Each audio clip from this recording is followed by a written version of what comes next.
ఈనాడు దేవుడు మన కొరకు సిద్ధపరిచినటువంటి శ్రేష్టమైన మాటలు మనం ధ్యానం చేద్దాం. చూడండి, మొదటి సమూయేలు గ్రంథము 2వ అధ్యాయము 30వ వచనంలో చివరి 2 లైన్లు చదవండి. మొదటి సమూయేలు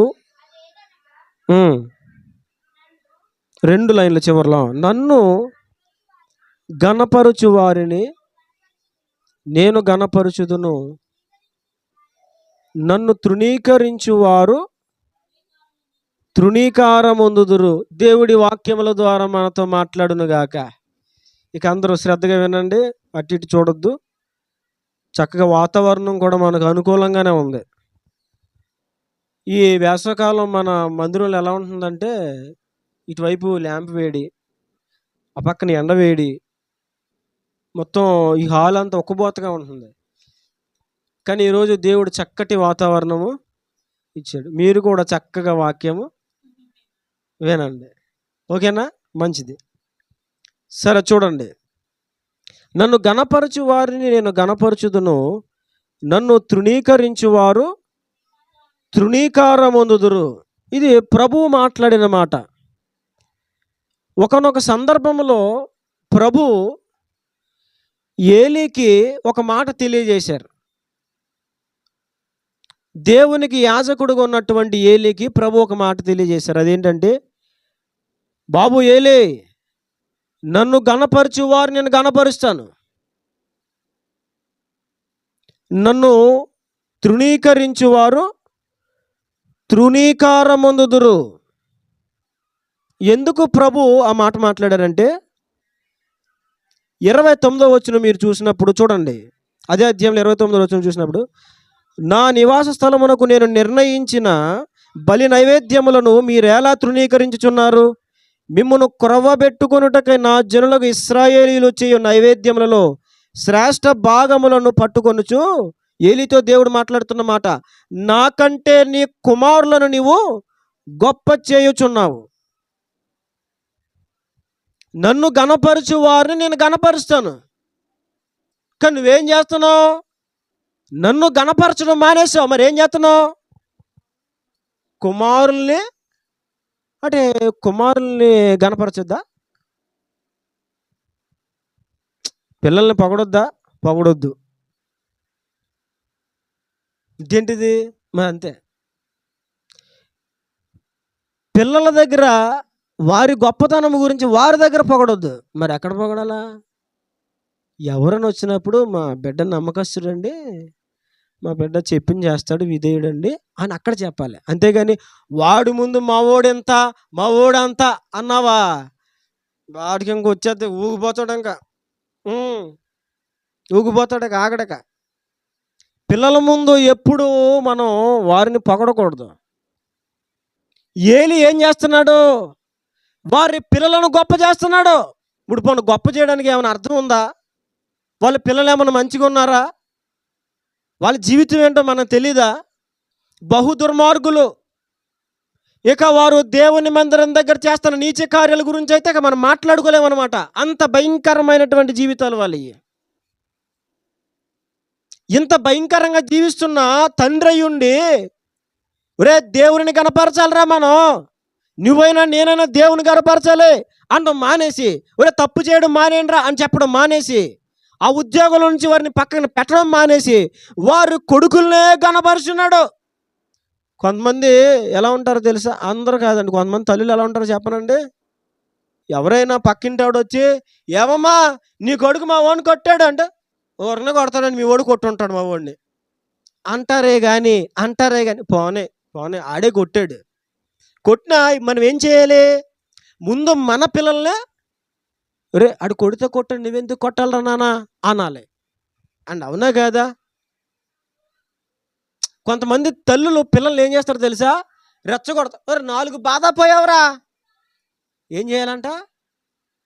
అసలు కొడుకు ఏం చెప్పాలి? రే నాన్న గొడవలు పోకూడదు రాయ్ రాయ్, ఏయ్ గొడవకి వెళ్ళకు, నువ్వు ఎవరైనా కొట్టారు నువ్వు తగ్గుబా, అర్థమవుతుందా? ఎవరైనా నిన్ను కొట్టినావు, ఒకవేళ అన్యాయం కొడితే నాకు చెప్పొచ్చి, నువ్వు మాత్రం అక్కడ కలహపడకో, గొడవ పడకో అని చెప్పాలి. అంతేగాని తిట్టాడా ఆడు తిట్టాడా 4 చీమట్లు అట్టపోయావారా అని 4 పీకపోయావా అంటే ఒక తల్లిగా ఒక తండ్రిగా పిల్లలకి నేర్పే పాఠం ఏముంటుందండి? ఇంకా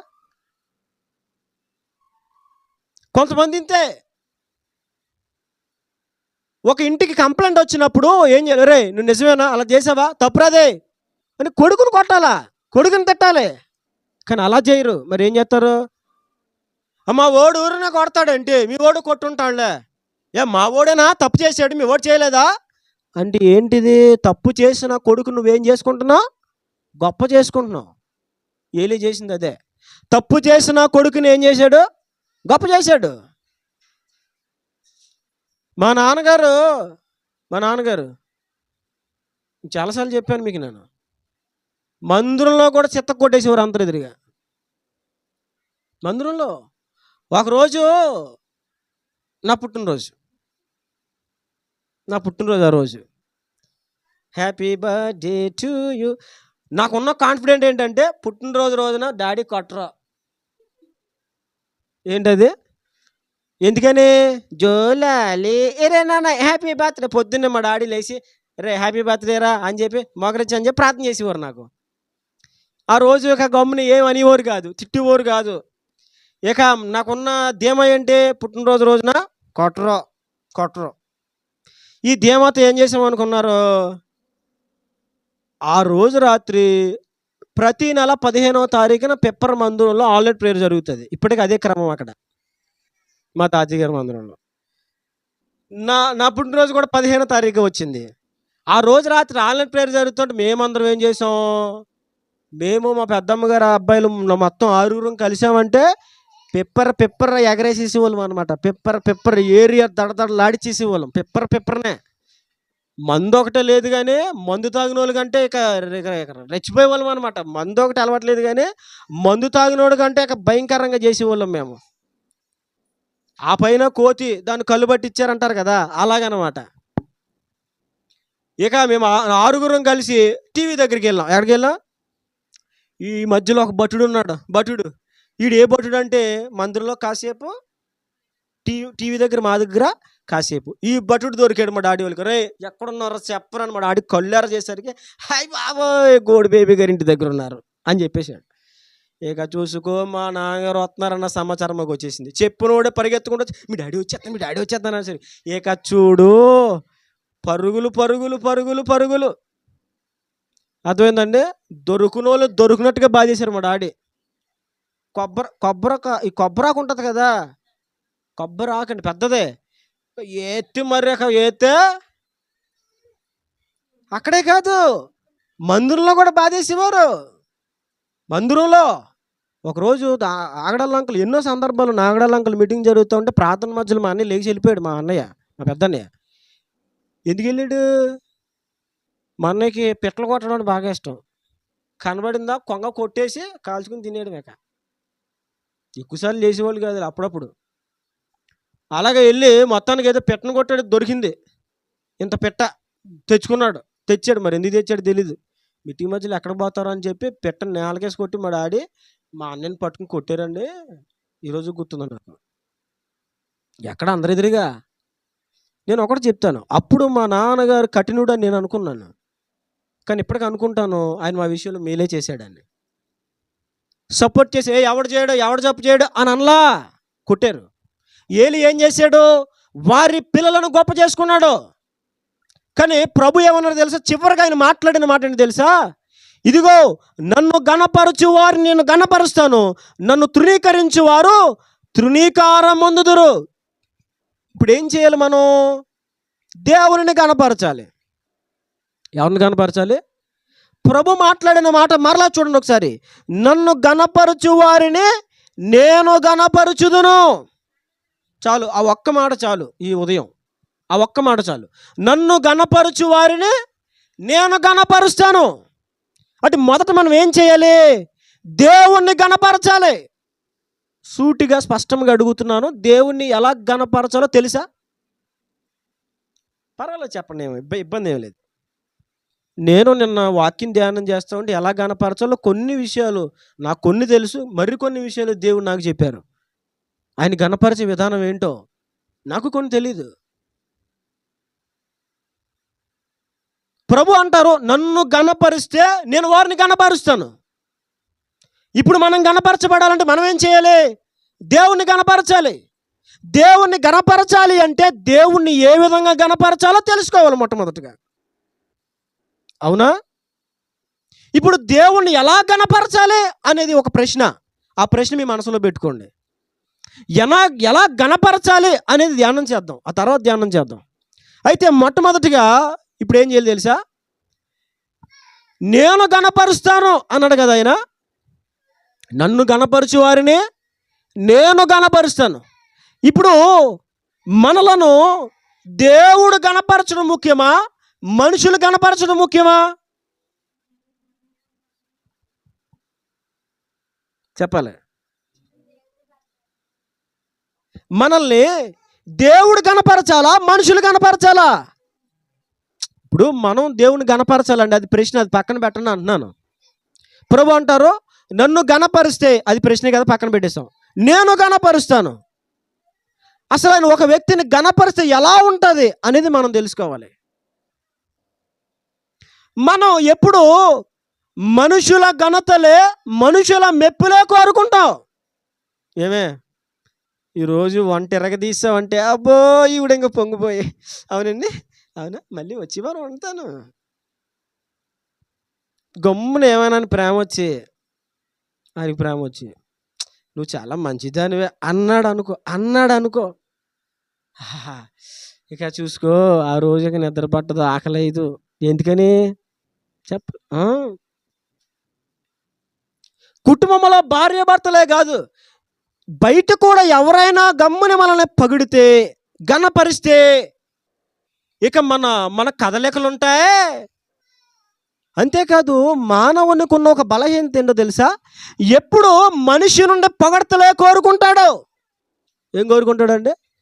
పొగడ్తలు. ఇప్పుడు మనుషులందరూ పొగడ్తలే కోరుకుంటున్నారు. వాక్యంలో కూడా నువ్వు చాలా మంచోడివే, నువ్వు చాలా మంచిదానివే, గాడ్ బ్లెస్ యూ అనాలి. ఇప్పుడు ఒకవేళ అమ్మాయి నువ్వు తప్పు చేస్తున్నావు అని చెప్పారనుకో, వచ్చే వారి నుంచి చర్చికి రారేక. జాగ్రత్త, దేవుడు తీర్పులో నిలబెడతాడు అన్నాం అనుకో, మళ్ళీ కనబడరు. అదే మరి మన మధ్యలోకి వస్తున్న ఆ సహోదరుడు మరి ఎంతగానో మన పరిచర్యకు ప్రోత్సాహకరంగా ఉన్నాడు. చప్పట్లు కొట్టండి. అంటే అయ్యగారండి వచ్చే వారం మరి చెప్పండి ఏం చేయాలంటారు? అది నాలంటూ ఏమనుకుంటారు తెలుసా? ఈడ ఎప్పుడు తిడతారా బాబు, ఈడు ఎప్పుడు అలాగంటాడు ఇలాగంటాడు, అది ఎప్పుడు ఏం పొగట్టేటి, నిన్ను పొగిడితే నీకేం వచ్చేస్తుంది? గర్వం వచ్చేస్తుంది.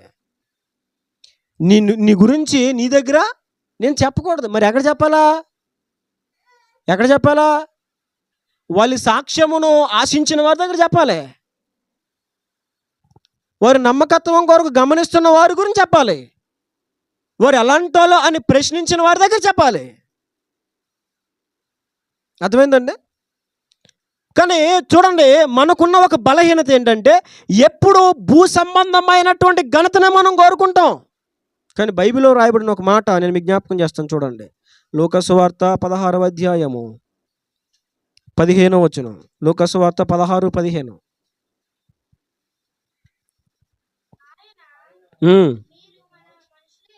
మనుషుల ఎదుట నీతిమంతులని అనిపించుకొనువారు కానీ, ఎవరంటే వీళ్ళు మనుషుల ఎదుట నీతిమంతులను అనిపించుకునేవారు కానీ దేవుడు మీ హృదయములను ఎరుగును.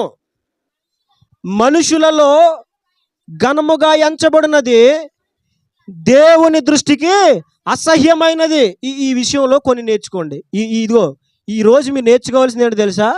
ఈరోజు నేర్చుకోవాల్సిన పాయింట్ ఒకటే. అదేంటంటే మనుషుల ఘనతలు ఎప్పుడు పట్టించుకోకూడదు. ఒకవేళ నీలో ఉన్న మంచితనాన్ని బట్టి ఎవరైనా పొగడొచ్చేమో, ఓకే, నేను కాదనట్లేదు. కానీ దాన్ని నువ్వు దృష్టిలో తీసుకొని అదవుతుందా పెద్ద ఫీల్ అయిపోయి సంతోషపడిపోవద్దు.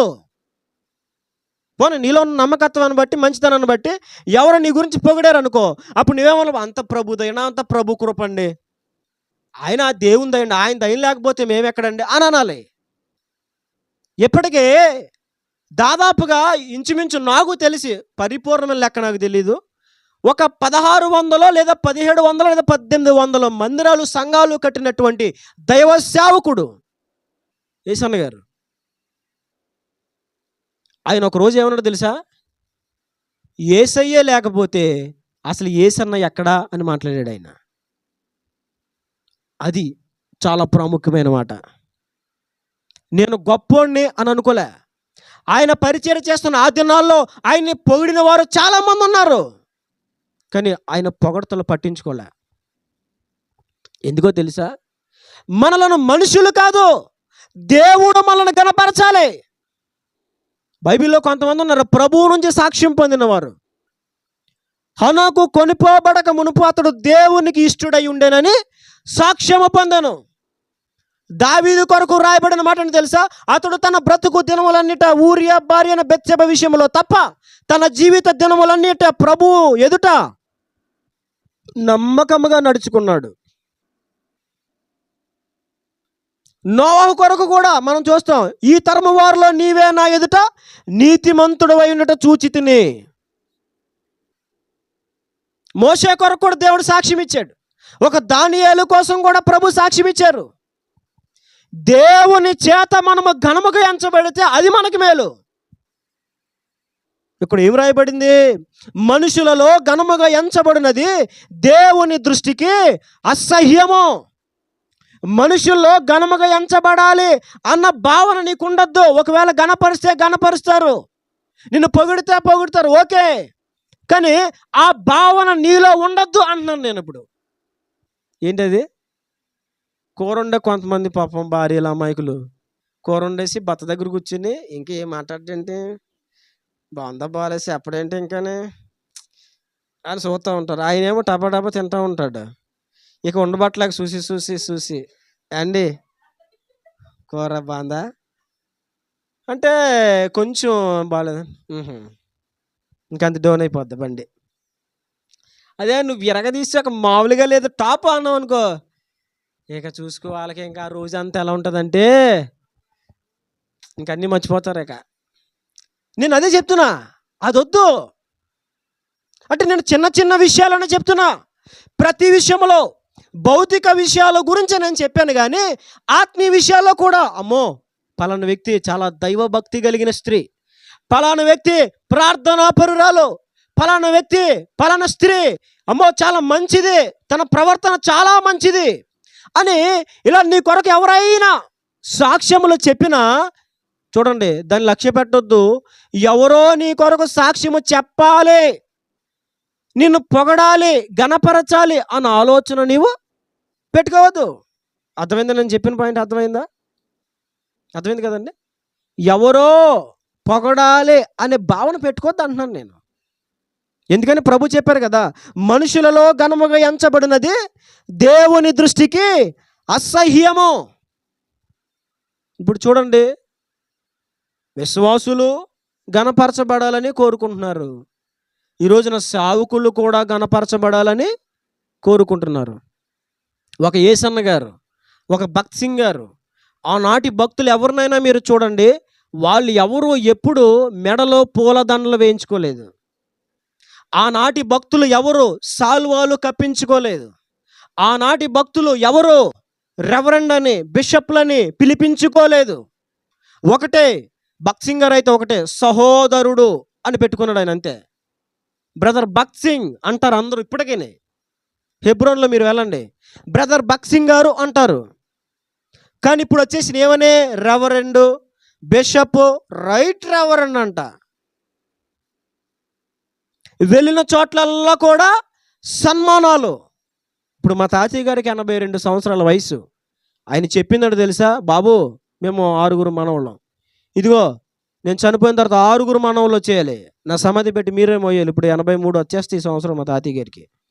ఆయన చెప్పిన మాట ఏంటో తెలుసా, నా సమాధి పెట్టి మీరే మోయాలి, నా సచ్చిన శవం మీద ఒక్క పూలదండ కూడా వేయకండి. ముందే చెప్పేశారు మా తాతయ్య గారు. ఒక్క పూలదండ కూడా. మా తాతయ్య గారు సేవకుల సహవాసంలో ప్రెసిడెంట్గా చేశారు కొంతకాలం.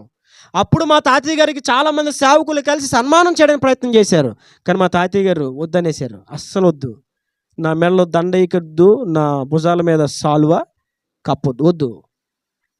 ఎందుకని? సన్మానమునకు యోగ్యుడు ఎవరు? కిషన్ గారు మాట్లాడారు కదా, పాడారు కదా, ఏమని? నా సన్మానానికే మహనీయుడవు నీవేనయ్యా, మహనీయుడవు నీవేనయ్యా, కృపా సత్య సంపూర్ణుడా, సర్వలోకానికే చక్రవర్తివి నీవే యేసయ్యా, సర్వలోకానికే చక్రవర్తివి నీవే యేసయ్యా. ఆయన ఏమన్నారు? నా సన్మానానికి మహనీయుడవు నీవే. సన్మానింపదగిన వారు ఎవరు? పూజకు యోగ్యుడు ఎవరు? స్తుతులకు పాత్రుడు ఎవరు? కేవలం యేసయ్య ఒకడే. నువ్వు సన్మానించబడ్డానికి అసలు నువ్వెవడవు? నువ్వు నేనైనా అవునా కదా? అంటే ఏంటి? మనుషుల చేత గణపరచబడాలి అనుకుంటున్నారే కానీ దేవుని చేత గణపరచబడాలి అనుకోవట్లే. దేవుని చేత గణపరచబడితే ఎలా ఉంటుందో తెలుసా? మామూలుగా ఉండదు. దేశాలు మారుమ్రోగిపోతుంది నీ పేరు. దేవుణ్ణి గణపరచాలి. ఎలా గణపరచాలి అనేది మనం తర్వాత ధ్యానం చేద్దాం. అయితే ఈ వారం లేదా వచ్చే వారం. ఇప్పుడు దేవుడు గణపరిచి ఎలా ఉంటుంది అనేది మనం ధ్యానం చేద్దాం. చూడండి, ఆదికాండము 45వ అధ్యాయము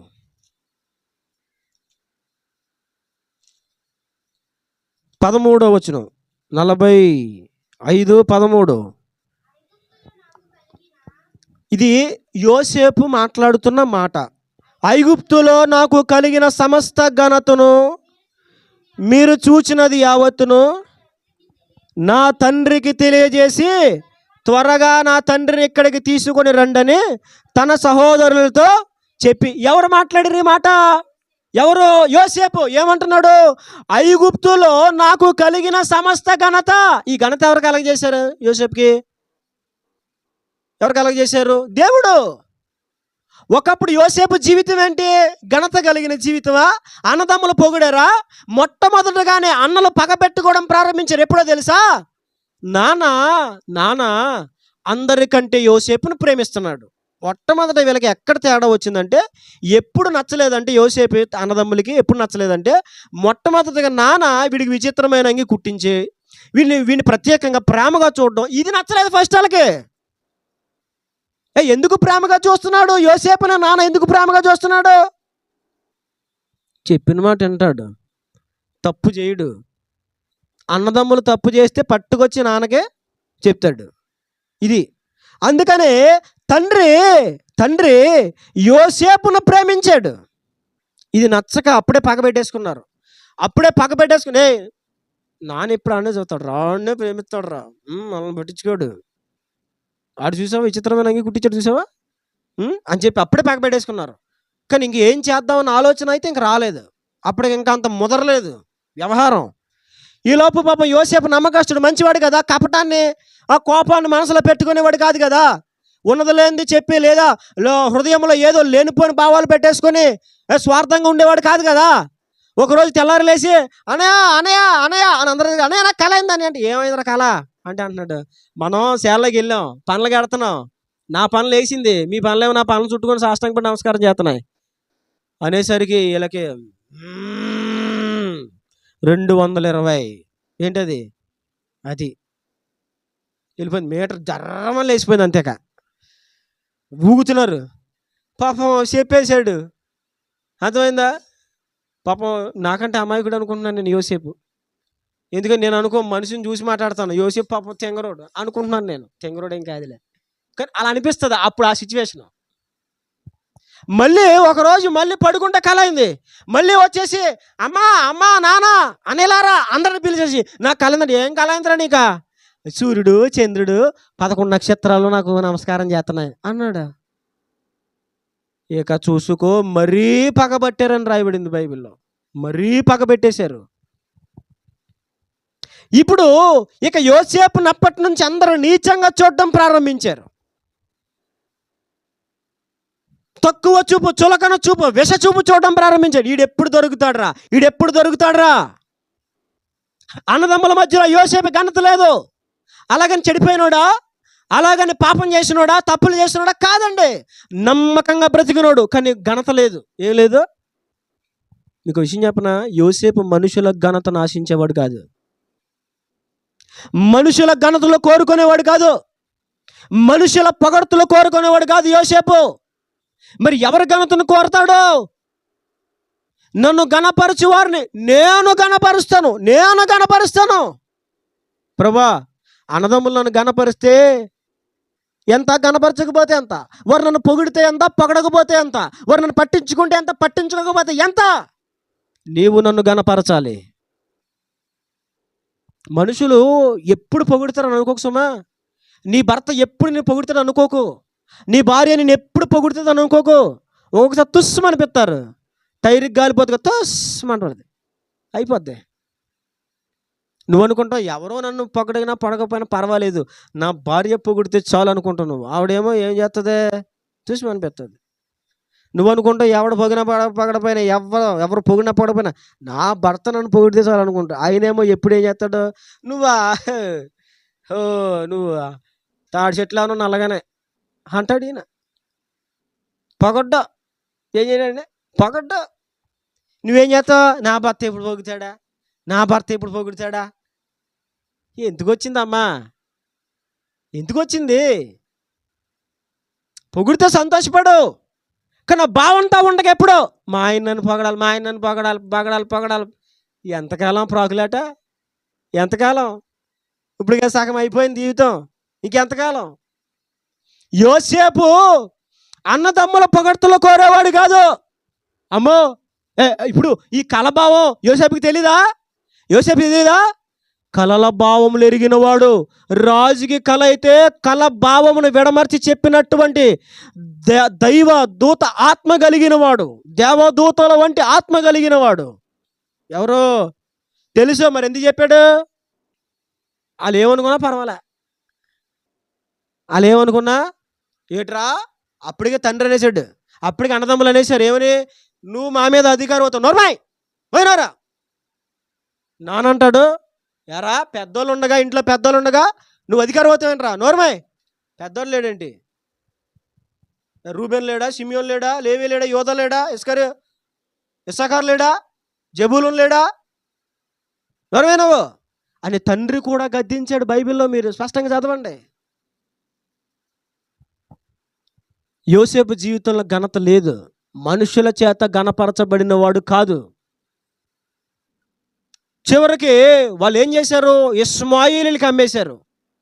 ఒకరోజు దొరికాడు, అన్నలకి ఆహారం పట్టుకెళ్తే అన్నలు వచ్చాడ్రా కళ్ళ కనివాడు వచ్చాడ్రా అని చెప్పేసి ఆడిని పట్టుకొని 20 వెండి రూకలకు ఏం చేశారు, అమ్మేశారు. ఐగుప్తు దేశం వెళ్తున్న ఇష్మాయేలుకి అమ్మేస్తే వేలో తీసుకువెళ్ళి అంతకంటే కొంచెం ఎక్కువ రేటుకి అక్కడ ఉన్నటువంటి ఐగుప్తీయునికి అమ్మేశారు. ఒక ఐగుప్తునికి అమ్మేశారు.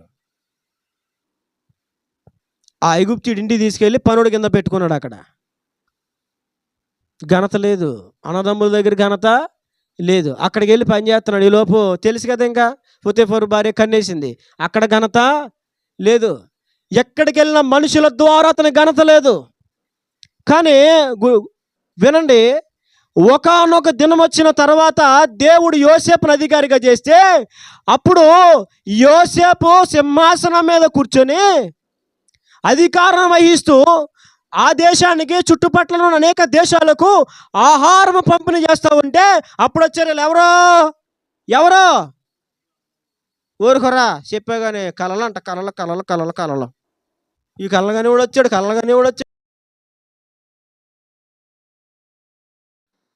చివరిగా ఇంకెవరైనా ఉన్నారా అంటే ఉన్నాడయ్యా, ఒకడు ఉన్నాడయ్యా, పిలిపిస్తే అప్పుడు చూడండి 12వ వచనంలో అతడు వాని పిలువనంపించి లోపలికి తోడుకొని వచ్చిన అతడు ఎర్రటివాడును చక్కని నేత్రములు గలవాడును చూచుటకు సుందరమైన వాడునై ఉండెను. అతడు రాగానే, నేను కోరుకున్నవాడు ఇతడే, నీవు లేచి వాని అభిషేకించుమని యెహోవా సెలవీయగా సమూయేలు తైలముఖమును తీసి వాని సహోదరుల ఎదుట వానికి అభిషేకము చేసిన. దేవునికి మహిమ కలుగును గాక. వాని సహోదరుల ఎదుట వానికి అభిషేకము. ఇది దేవుడు గణపరిస్తే ఎలా ఉంటుంది? ఎక్కడ అభిషేకం?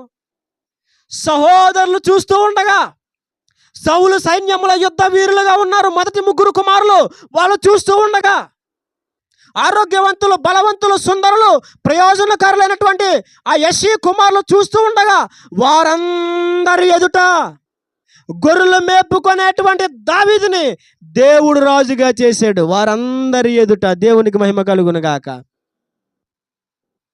తండ్రికి నువ్వు కొడుకుగా ఉన్నా, కూతురుగా ఉన్నా, ఒకవేళ తండ్రి నేను గణపరచకపోవచ్చు.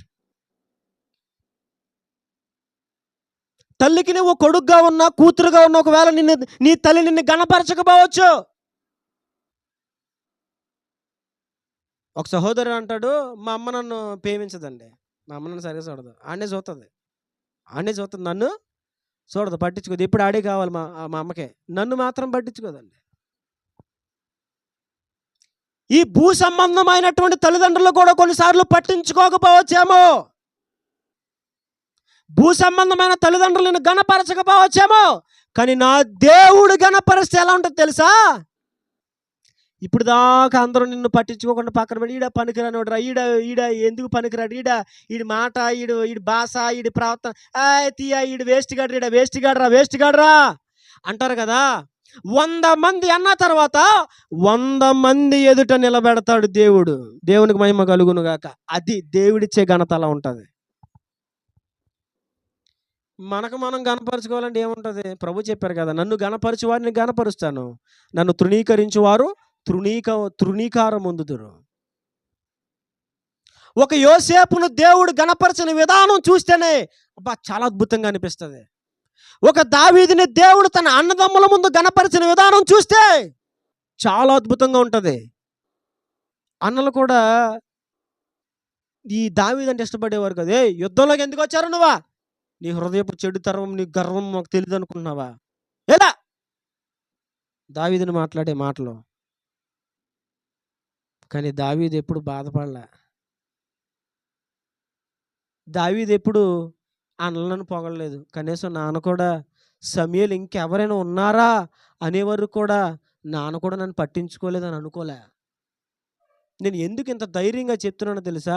అతడు అలా అనుకోలేదు కాబట్టి సౌలు చేత తరమబడుతున్నప్పుడు తల్లిదండ్రులను కూడా తీసుకెళ్ళాడు. నిజంగా మా నాన్న నన్ను పొగిడేవాడు కదా, నాన్న పట్టించుకునేవాడు కదా, భావన పెట్టుకునేవాడు అయితే, నీ సావిది నువ్వు సావు, నా బతికేది నేను బతికితేనే వెళ్ళిపోతాడు.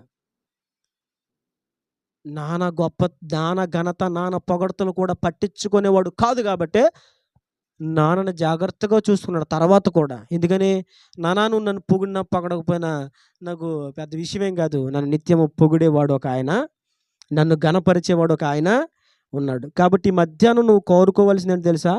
ప్రభువా, నీవు నన్ను గణపరచు, నీవు నన్ను హెచ్చించు, నీవు నన్ను ఆశీర్వదించు, నీవు నన్ను గొప్ప చేయి. అయ్యా, మనుషులు నన్ను తిడతారు, ఈరోజు పోయిన మనుషులే రేపొద్దున నన్ను దూషిస్తారు, ఈ రోజున నన్ను మెచ్చుకున్న ప్రజలే రేపొద్దున నన్ను హేళన చేస్తారు. కానీ నీవు నన్ను గణపరిచే దేవుడవు. యోసేపును గణపరిచావు, దావీదును గణపరిచావు, నన్ను గణపరిచయ్యా అని నువ్వు అడిగితే గనక దేవుడు నిన్ను గణపరుస్తాడు. కనుక గణపరచబడాలి నేను మనుషుల చేత అనే భావన దయచేసి తొలగించేసుకో. లేదు, నాకు నేనుగా గణపరచబడాలి అనే భావన కూడా తీసేసుకో. ఒకప్పుడు నాకు ఉండేది ఆ భావన, ఒక వస్త్రం వేసుకున్న అందరూ నన్ను పొగడాలి అనుకునేవాడిని. నిజం, లేని మాట చెప్తే నేను దేవునికి లెక్క అప్పగించాలి. ఒకప్పుడు నేను బండి వేసుకెళ్తే అందరూ నా డ్రైవింగ్ చూసి పొగడాలి అనుకునేవాడిని. ఒకప్పుడు నేను రెడీ అయితే, నేను ఐరన్ చేసుకుంటే నా ఐరన్ వెనకాల డిజైన్స్ చూసి అందరూ నన్ను పొగడాలి అనుకునేవాడిని.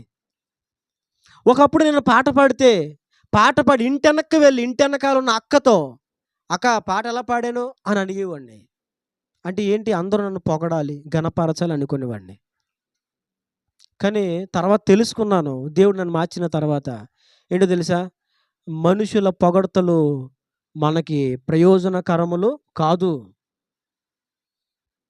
మనుషులు ఘనపరిచే విధానము మనకి మంచిది, మేలైనది కాదు. ఎందుకని ప్రభు చెప్పారు కదా, ఏమని, మనుషులలో ఘనముగా ఎంచబడినది దేవుని దృష్టికి అసహ్యము. ఈరోజు మనం ఎవరమైనా సరే, మనం ఎవరి చేత ఘనపరచబడాలనుకుంటున్నాము? దేవుని చేత, మనుషుల చేత? ఆలోచించుకోవాలి. దేవుడు ఘనపరచాలని కోరుకో అయ్యా, దేవుడు ఘనపరచాలని కోరుకో. దేవుడు నీ జీవితంలో ఘనపరిస్తే ఒక యోసేపులా ఉంటావు. దేవుడు నిన్ను ఘనపరిస్తే ఒక దావీదులా ఉంటావు. దేవుని చేత ఘనపరచబడిన మరొక వ్యక్తి నేను మీకు జ్ఞాపకం చేస్తాను, చూడండి.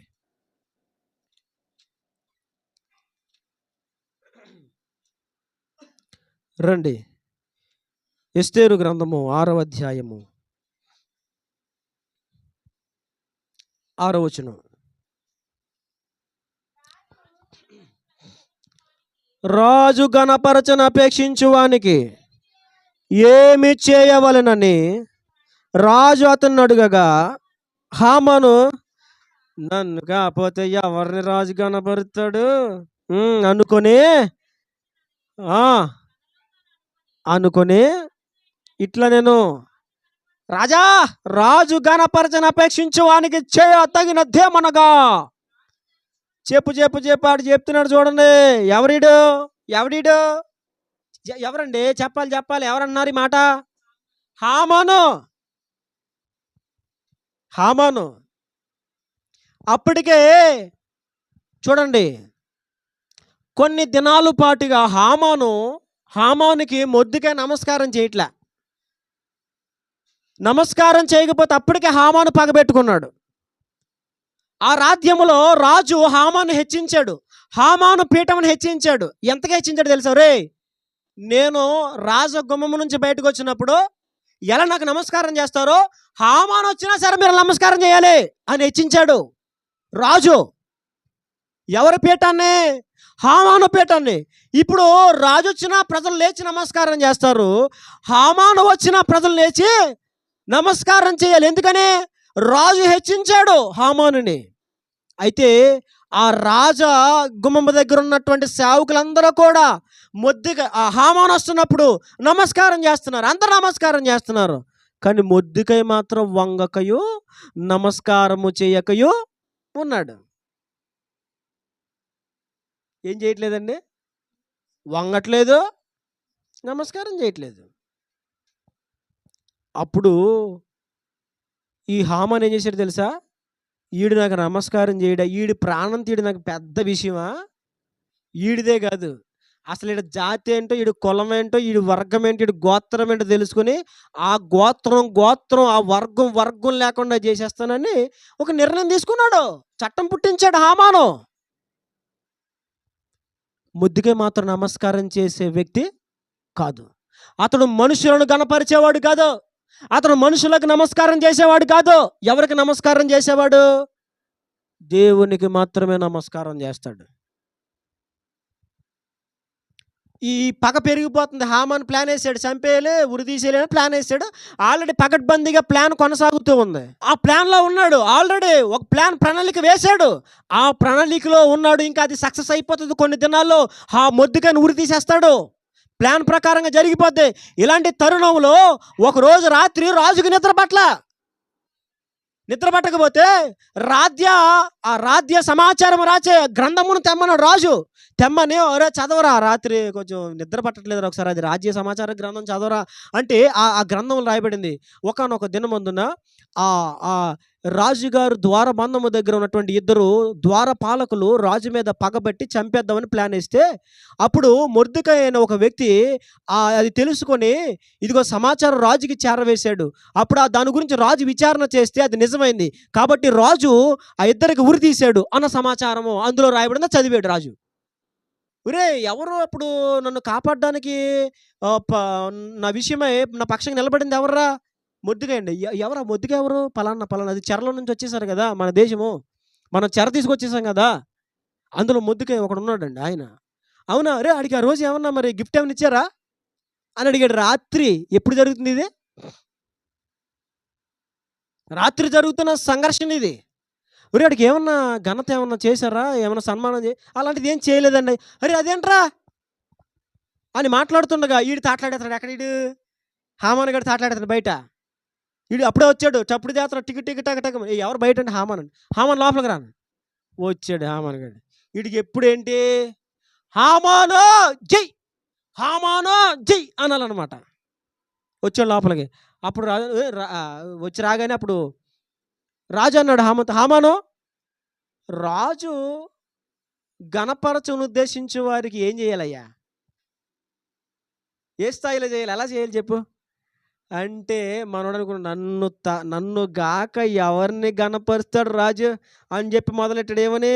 రాజా, రాజు ఘనపరచను అపేక్షించు వానికి చేయదగినదేమనగా రాజు ధరించుకొను. బాబోయ్! ఎంత ప్లాన్ చేశాడు చూడండి.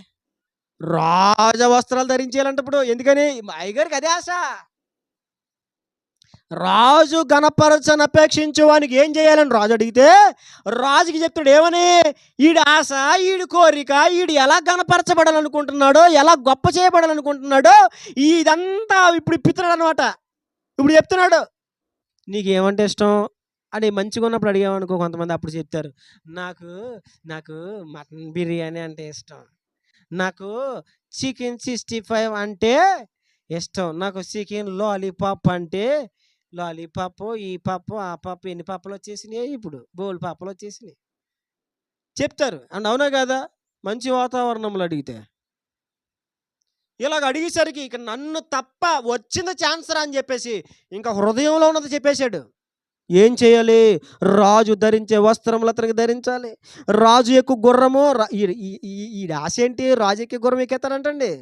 ఆ తర్వాత రాజు తన తల మీద ఉంచుకొని రాజుకి అయ్యబాబోయ్, అయ్యబాబోయ్ చూడండి, ఇది మామూలుగా ఉంది అసలు. రాజు పెట్టుకొని కిరీటం పెట్టుకుని తిరిగేస్తారంటే ఈడు సొమ్మొకడు సోకొకడు అంటారు కదా పెద్దలు. ఇప్పుడు రాజు పెట్టుకున్న కిరీటము ఒకడు తేగ ఏవలంట. ఇప్పుడు ఈడు కూర్చుంటాడు అంటే, ఇడు గుర్రమే కూర్చుంటాడు అంటే, ఇప్పుడు ఒకటి కిరీటం తెచ్చి ఆయన ఎత్తి పెట్టడా. అయ్యి బాబు ఎంత ప్లాన్ అవుతాడో చూడండి. ఆ రాజు కిరీటమును ఒకడు తేగ, అయ్యి బాబోయ్, గనులైన రాజు యొక్క అధిపతులలో ఒకడు ఆ వస్త్రములను ఆ గుర్రమును పట్టుకొని రాజు ఘనపరచను అపేక్షించే వానికి ఆ వస్త్రములు ధరింపచేసి ఆ గుర్రం మీద అతను ఎక్కించి రాజవీధిలో అతనిని నడిపించుచు రాజు ఘనపరచను అపేక్షించే వానికి ఈ ప్రకారముగా చేయతగునని అతని ముందరా ఏం చేయాలంట? రాజు దగ్గర ఉన్న గనుల్లో ఒకడు వచ్చి అవన్నీ చేసి అప్పుడు ఇదిగో రాజు ఘనపరచను అపేక్షించవానికి ఎలా జరుగుతుందిరా అని చెప్పి చాటించాలంట. ఇప్పుడు ఊరంతా రాజు ఎక్కే గురం ఎక్కేస్తావు, రాజు బట్టలు తొడిగేస్తావు, రాజు కిరీటం పెడేస్తావు. ఇప్పుడు నువ్వు వెళ్తా ఉంటే ఏం చేయాలంట? అందరూనే ఈడు ఆశ అదండి. ఈడు ఎవడీడు? రాజు చేత ఘనపరచాలని ఆశ కలిగినోడు, ఘనపరచబడాలని ఆశ కలిగినోడు ఎవరో? హామాను. చెప్పాలి ఎవరో? రాజు చేత ఘనపరచబడాలన్నటువంటి ఆలోచన కలిగినాడు, దానికోసమే ప్రాకులాడుతున్నాడు. అప్పుడు రాజు అయితే ఇది అప్పుడు మొర్దెకైకి అసలు మేలు చేయాలి, నా ప్రాణాన్ని కాపాడాడు కాబట్టి నువ్వు చెప్పింది చెప్పినట్టుగా అందులో ఒక్కటి కూడా తప్పకుండా వెళ్ళి అక్కడ గుమ్మం దగ్గర ఉన్నాడే మొర్దెకైకి చేసే. ఏడికి ఇంకా చూసుకో బీపీ రేజ్ కదా, పల్స్ డౌన్ అయిపోయింది. ఇక ఏమైపోయింది? పల్స్ డౌన్ అయిపోయింది. అదవుతుందా? సంతోషంగా ఉన్నవాడికి మాటలు వస్తుంది, రాజు ఘనపరచను అపేక్షించే వాడికి ఎలా చేయబడుతుంది అని వస్తుంది. ఇప్పుడు వీడు గుర్రం మీద తీసుకెళ్తే ఏమంటాడు? వీడు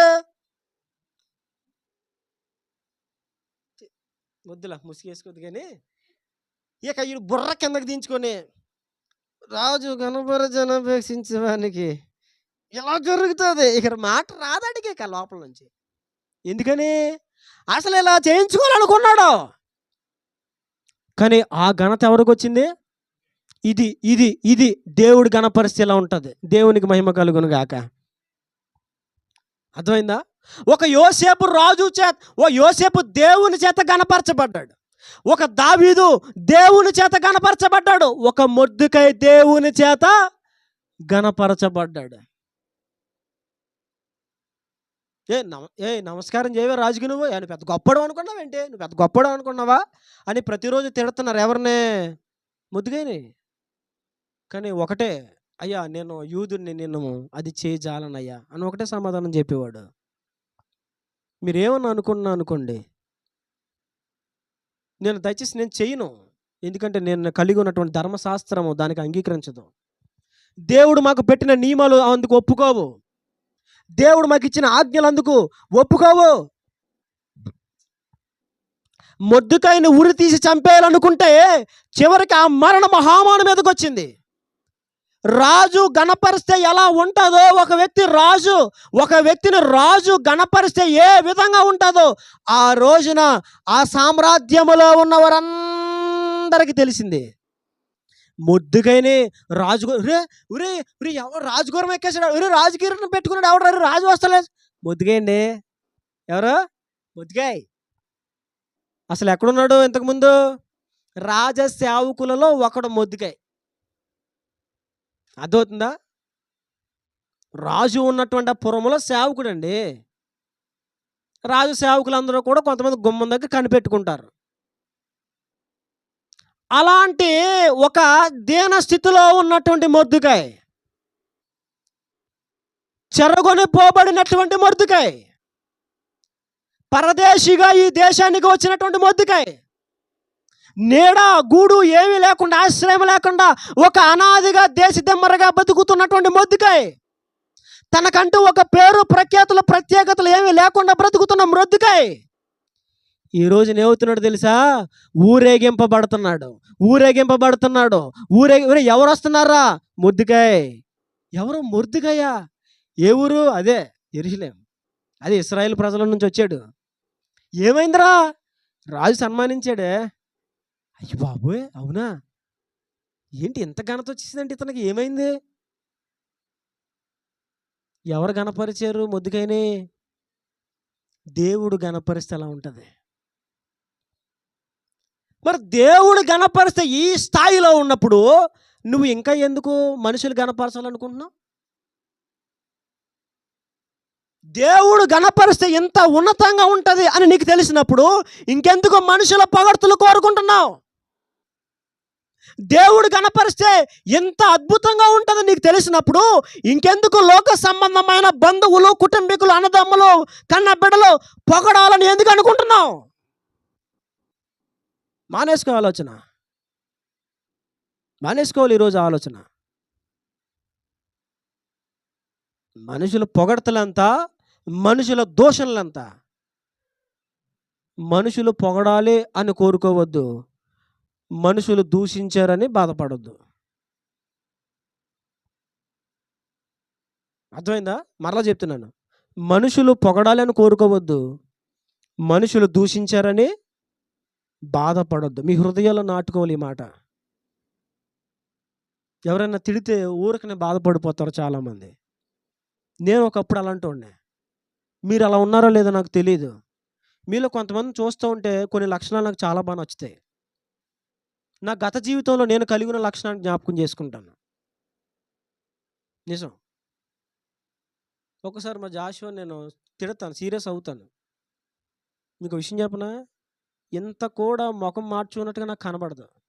కానీ పొగట్లేసామా, ఉన్న వాస్తవం చెప్తున్నాను.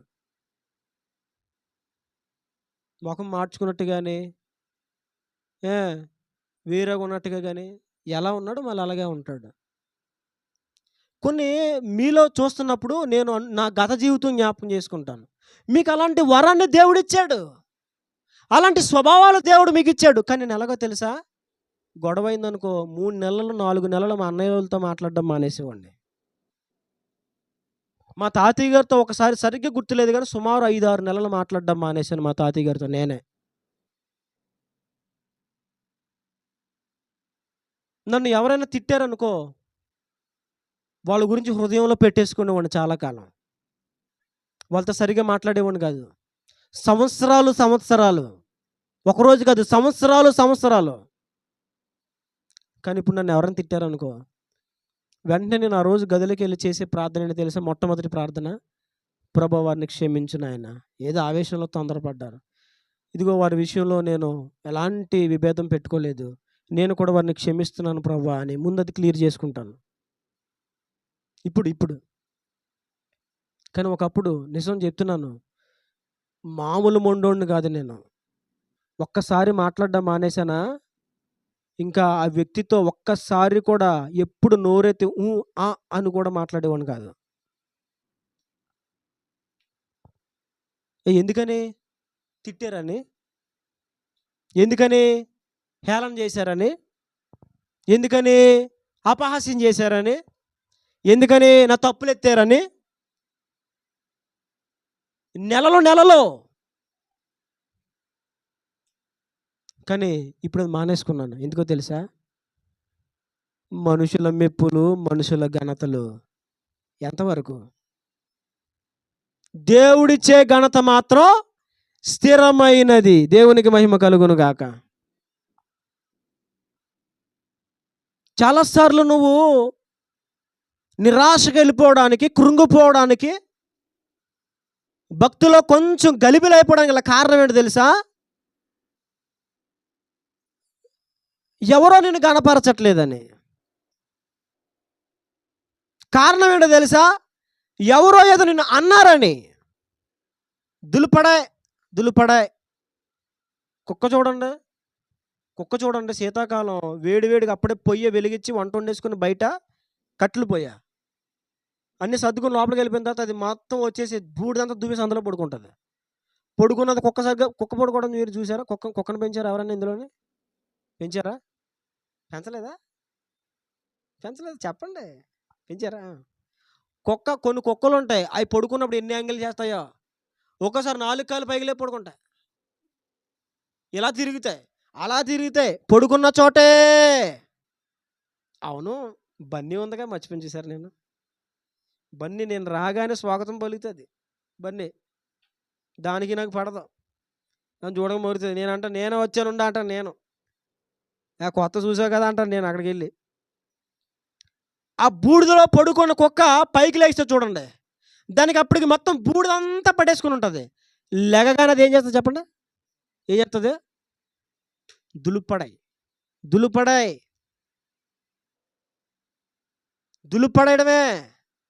తిట్టారా? దులిపేయ్. దూషించారా? దులపడం నేర్చుకో, దులపడం. అంతేగాని ఏంటి నాతో పెట్టుకుని ఒక దులిపేస్తాను అన్నం కాదు. నువ్వు దులుపు. చాలామంది ఏమంటారు? నాతో పెట్టుకో లెఫ్ట్ రైట్, మరి లెఫ్ట్ రైట్ చేస్తాను, దులిపేస్తాను అంటారు. అది కాదు, ముందు నువ్వు దులిపేసుకో. తిట్టారా? దులిపేయ్. అర్థమైందా? దూషించారా? దులిపేయ్. లేనిపోని నిందలు వేశారా? దులిపేదాన్ని, వదిలే అక్కడ. ఐ డోంట్ కేర్ అన్నట్టు ఉండాలి, అంతే. అదేదో పాట వచ్చింది, డోంట్ కేర్ అన్న. Don't care. ఆడు అలాగే పాడతాడు కానీ ఆడు అన్ని కేర్ చేస్తాడులే. అది పక్కనట్టే, అది సినిమా అబద్ధం అదంతానే. అసలు రియల్ లైఫ్లో మనం పాటించాల్సింది అది. ఏదైనా సరే పట్టించుకోకూడదు. నిన్ను గద్దించారా? నిజంగా నీకు ఆ విషయంలో తప్పుంటే సరి చేసుకో. ఒకవేళ లేకుండా నీ మీద నింద వేశారా? దులిపేదానే, వదిలే అక్కడితో. వెంటనే వదిలేసుకోవాలి.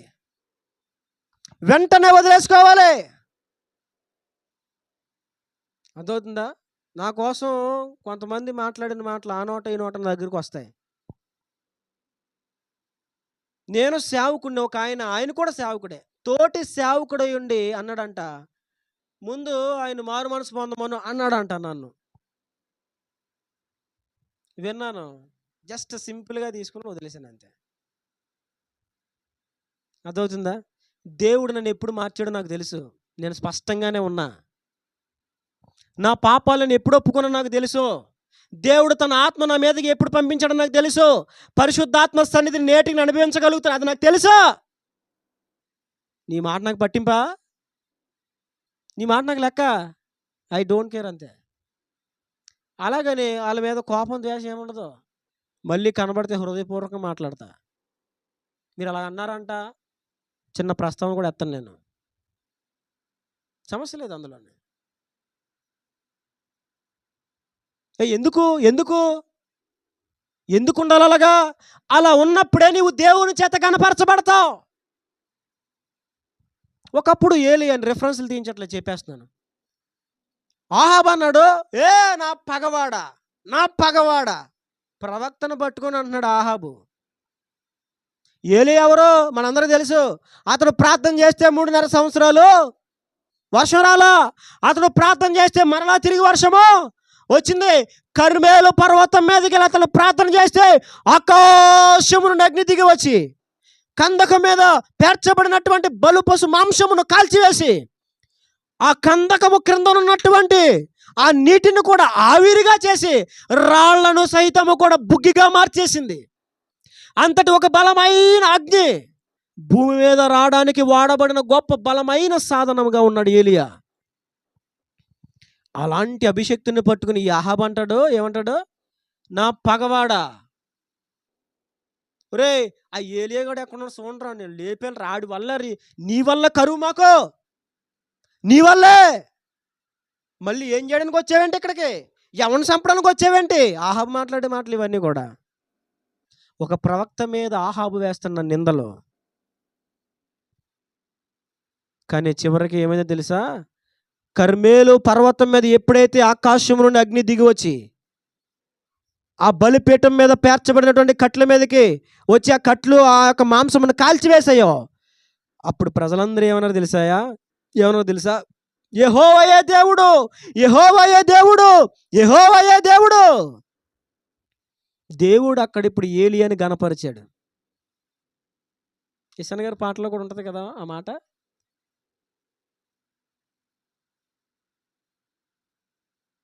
ఏంటది?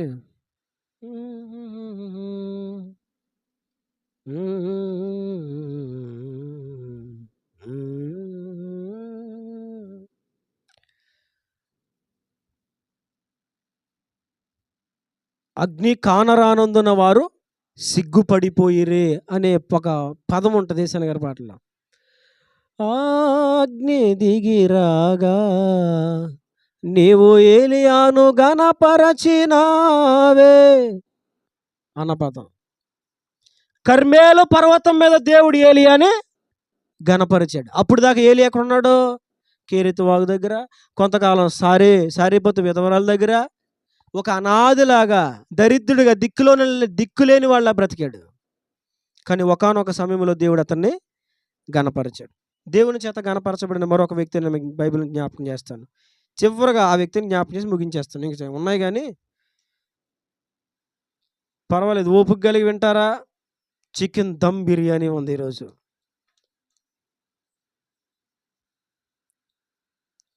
చికెన్ దమ్ బిర్యానీ కాబట్టి నిరీక్షణ కలిగిన వారై సంతోషించుచు శ్రమ అనే వాక్యమును ఓపికతో అంగీకరించండి. దానియేలు గ్రంథము 2వ అధ్యాయము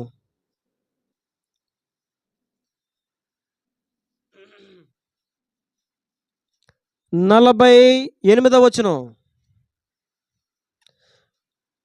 2వ అధ్యాయం 48వ వచనం. అప్పుడు రాజు దానియేలును బహుగా హెచ్చించి అనేక గొప్ప దానములు ఇచ్చి అతనిని బబులోను సంస్థానమంతటి మీద అధిపతిని గాను బబులోను జ్ఞానులందరిలో ప్రధానునిగాను నియమించను. దేవునికి మహిమ కలుగునుగాక. దానియేలు కూడా ఎవరో చెరపట్టబడిన వ్యక్తులలో ఒకడు దానియేలు. బబులోను దేశానికి చెర తీసుకొని పోయారు చాలామంది ఇశ్రాయేలీల్ని. ఆ ఇశ్రాయేలీలో దానియేలు ఒకడు. అర్థమవుతుందండి? ఇక చెర బ్రతికంటే ఎలా ఉంటుంది? ఐగుప్తు దేశంలో ఇశ్రాయేలు చెరలో ఉన్నారు కదా, వారి అనుభవాలు మనం ధ్యానం చేస్తే అర్థమవుతుంది చెర అంటే ఎలా ఉంటుందో. పరదేశంలో బానిసలుగా బ్రతకడం అంటే ఎలా ఉంటుందో ఐగుప్తు దేశంలో మన పితరులు ఉన్నారు, వారి జీవితాలు ధ్యానం చేస్తే మనకు అర్థమవుతుంది. ఇప్పుడు ఇశ్రాయేలీయులు మరలా బబులోను దేశానికి చెరగొనిపోబడ్డారు. అక్కడ ఉన్నారు వీళ్ళందరూ ఎవరు? బానిసలుగా చెరగొనిపోబడిన వారు. బానిసలుగా వెళ్ళిపోయిన వారు, బబులోను దేశపు రాజు వచ్చి వీళ్ళందరినీ కూడా మందల, మేకల మందలు, గొర్రెల మందలు తోలుకెళ్ళిపోయాడు. ఒకరోజు ఏమైందంటే రాజుగారు పడుకున్నారు. పడుకుంటే అనగనగంట ఒక ఊర్లోనంట, ఆయన కాదు ఇది చరిత్ర, కథ కాదు, చరిత్ర ఇది. ఆయన పడుకుంటే ఆయనకు ఒక కళ అయింది. మంచి కళ అయింది, చాలా మంచి కళ అయింది. లేచాడు, లేచి అమ్మ కళ అయింది అనుకున్నాడు. ఈ లోపు కళ మర్చిపోయాడు, కళ మర్చిపోయాడు. ఇక కళ మర్చిపోతే దాని భావం ఇంకెక్కడ గుర్తుంటుందండి? ఈలోపు అక్కడ బబులోను దేశంలో ఉన్నటువంటి మంత్రికులను, శకునగాండ్రులను, గారడీ విద్య కలిగిన వారిని ఆ పిలువనంపించాడు. అరే రండ్రా, మీ మంత్రాలు తంత్రాలు చేసి మరి నా కళ అయింది, ఆ కళ దాని భావం చెప్పాలంటే వీళ్ళు వచ్చి అంటారు, రాజా తమరు కళ చెప్పండి, మేము దాని భావము. ఏ నేను చెప్పేదేంట్రా, సరిగ్గా అన్నావా నువ్వు? కళ అయింది, కళ అయింది, దాని భావం కాదు, భావం చెప్తురులే. నేను కళ మర్చిపోయాను, కళ చెప్పండి, దాని భావం చెప్పండి. రాజా అది ఎలాగా, అది అదే దోతలు చెప్తారు అవన్నీ కూడా. మరి దూతల నివాసములు భూమి మీద ఉండవు కదా. మాకెళ్తుంది రే, చెప్పలేదా తుత్తినీలుగా చేస్తాను, ఒక్కొక్కడు ఇల్లు పెంటగా చేస్తాను అన్నాడు. ఎవరో రాజు నెబుకద్నెజరు. అయ్యా అదేంటయ్యా అంటే, కాలయాపన చేస్తారని నా దగ్గర అని తిడుతున్నాడు. అదేంటయ్యా మీరు కళ చెప్తే దాని భావం చెప్తాం, ఇప్పుడు కళ చెప్పబోయి భావం ఎలా చెప్తాం అంటే, కళ మీరే చెప్పాలి, భావం మీరే. ఇప్పుడు ఇక చూసుకో, రాజు అన్నాడు, మీరు చెప్పలేదా మీ శకునగాండ్రు, గారడి విద్య కలిగిన మంత్రికులందరినీ కూడా ఏం చేస్తాను, మీ ఇల్లు పెంటరాజుగా చేస్తాను, తుత్తినీలుగా చేసేస్తాను. ఎందుకురా మీరు, ఎందుకున్నారా మీరు, జీతాలు ఎందుకు తీసుకున్నారా, ఎసలేస్తున్నారా మీరు అని ఇంకా రెచ్చిపోతున్నాడు రాజు. వీళ్ళకి అర్థం అట్లా, పాపం వీళ్ళందరేమో దాన్ని ఆధారం చేసుకుని బతుకుతున్నారు. వీళ్ళందరికి భయం పడేసుకుంది. ఈ విషయం దానియేలుకు తెలిసింది. ఏమైంది అని అడిగితే అప్పుడు చెప్పారు, రాజుగారి కళ అయింది. అయితే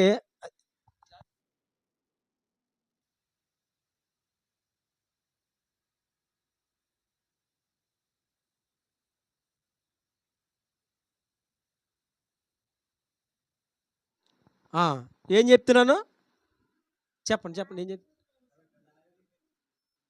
దానియేలు దగ్గరకు వచ్చిన సమాచారం, రాజుగారికి ఒక కళ అయిందంటయ్యా.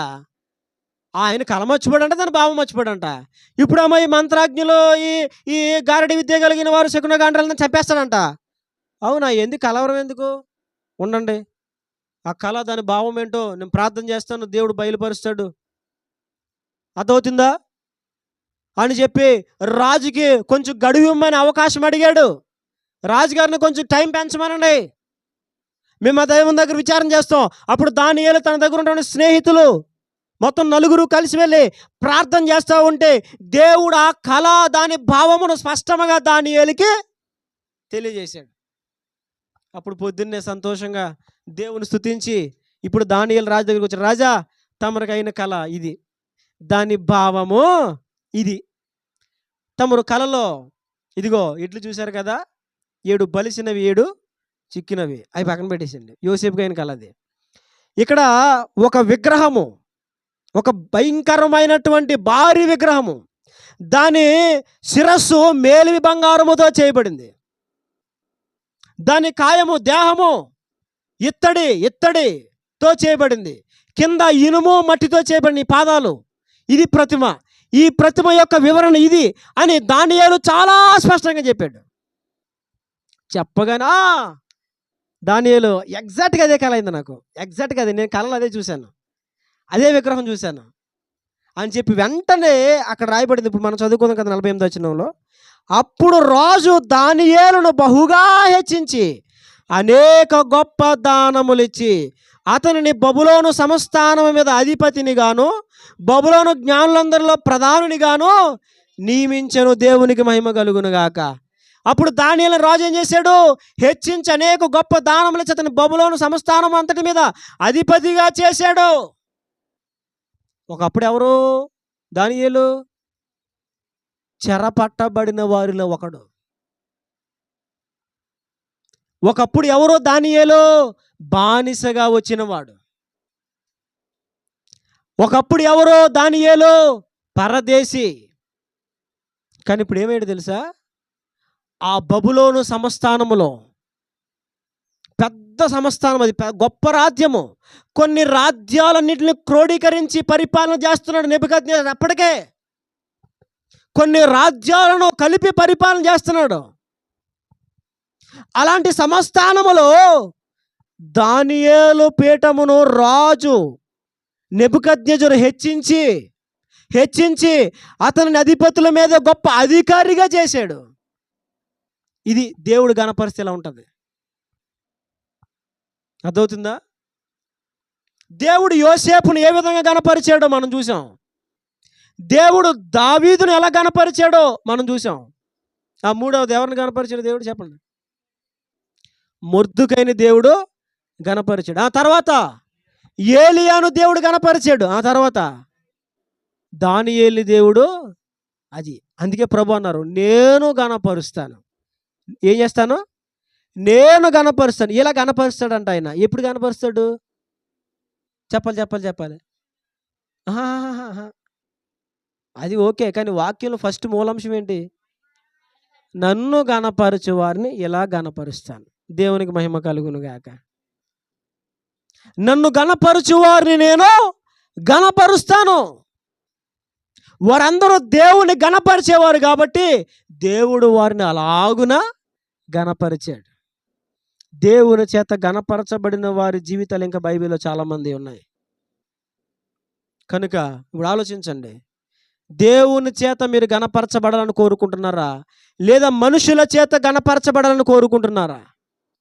మనుషుల మెప్పులు కావాలని కోరుకుంటున్నారా, దేవుని మెప్పు కావాలని కోరుకుంటున్నారా?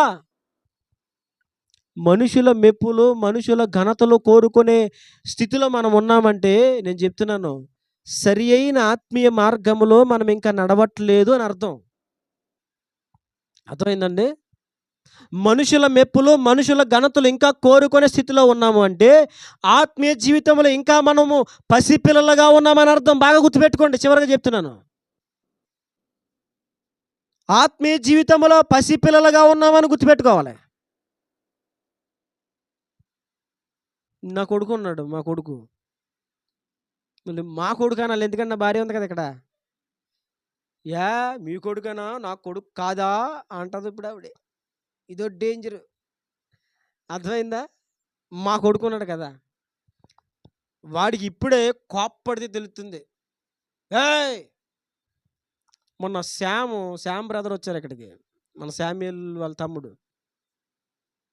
భోజనం చేసావా, ఏం చేస్తున్నావు, ఏం తినా అని అంటే మా ఊడు పెదిమిరిసేసి అని ఇరిసేసి అనేడు మొదలెట్టాడు. వాడికి అన్నీ తెలుస్తున్నాయి. అదవుతుందండి. తిడితే తెలుస్తుంది, మనం నవ్వితే తెలుస్తుంది. అడిగి చిన్నపిల్లవాడు, అది బాల్య దశ. అదే ఇప్పుడు నన్ను జడిపించాడు, తినవా నువ్వు అని అన్నాడు శ్యాము. ఏంటి అడుగుతున్నావా, ఏమైంది నీకు? సింపుల్గా ఎందుకని? ఎదిగాను కదా. అర్థమవుతుందండి? ఎదిగాను కదా. సో అప్పుడు తినవా, ఏం తినా అన్నాడు అనుకో, బీబీ రైజ్ అయిందా, కూర్చో కాసేపు నీళ్ళు తాగి, మంచి నీళ్ళు తాగి అంటాను. అవునా కదా? లేకపోతే అరుతున్నా, నేను అరవలేను అనుకున్నాను ఏంటి అంటాను. అవునా కదా? పెద్ద అయ్యాను కాబట్టి. చిన్నప్పుడైతే అంటే నిన్ను ఎవరైనా ఏంటి పనికి మాలిందానా అన్నప్పుడు ఎడుతున్నావు అనుకో, చిన్నపిల్ల స్థాయిలోనే ఉన్నావు నువ్వు. ఇంకా అర్థమైందా? నువ్వు అలాంటోడివి, నువ్వు ఎలాంటోడివి అన్నప్పుడు నువ్వు బాధపడుతున్నావు అనుకో, నువ్వు ఎక్కడున్నావు? ఇంకా చిన్నపిల్ల స్థాయిలోనే ఉన్నావు. పెద్ద అయితే పెద్ద చెప్పాలి. ఏమంటావు? ఆగక్కడ అంతవరకు ఆగు నువ్వు అక్కడ. ఆ స్థితిలో మనం ఉండాలి. అర్థమైందా? ఎవరైనా ఏమన్నారనుకో, ప్రభువానికి స్తోత్రం, ప్రభువానికి వందనాలు, నువ్వే చూసుకో, నేనైతే వారిని క్షమిస్తున్నాను. ఇది ఎదిగిన వారిలో ఉండే అనుభవము. అర్థమవుతుందా? కనుక నేను జ్ఞాపకం చేస్తున్నాను. చివరిగా ప్రభు చెప్పారు, నన్ను ఘనపరచు వారిని నేను ఘనపరుస్తాను, నన్ను తృణీకరించు వారు తృణీకరముందుదురు. కాబట్టి ప్రభు చేత ఘనపరచబడాలి అని కోరుకోండి. మనుషుల ఘనతల కోసం ఆశ పెట్టుకోకండి, ఎదురు చూడకండి, ఆ భావన కలిగి ఉండొద్దు. మనుషుల దూషణలు, మనుషుల వ్యతిరేక మాటలు గురించి ఆలోచించి కృంగిపోవద్దు. ఎందుకంటే మనల్ని గణపరిచే దేవుడు ఒకడున్నాడు. మన దేవుడు ఎవరో తెలుసా? యోసేపును గణపరిచిన దేవుడు. మన దేవుడు ఎవరో తెలుసా? దావీదును గణపరిచిన దేవుడు. మన దేవుడు ఎవరో తెలుసా? మొర్దెకైని గణపరిచిన దేవుడు. మన దేవుడు ఎవరో తెలుసా? ఏలియాను గణపరిచిన దేవుడు. మన దేవుడు ఎవరో తెలుసా? దానియేలును గణపరిచిన దేవుడు. ఆ దేవుడు నిన్ను కూడా గణపరచాలని కోరుకో. నీ జీవితం కూడా ఈ రోజున గణపరచబడిన వారి జీవితాలు మనకు ఎలాగున గుణపాఠంగా మాదిరిగా ఉన్నాయో, దేవుని చేత నువ్వు గణపరచబడగోరితే నీ జీవితం కూడా అలా మారిపోద్ది. దేవుడి మాటలు మన వెనుకలో దీవించి ఫలింపచేయునుగాక. ఆమేన్.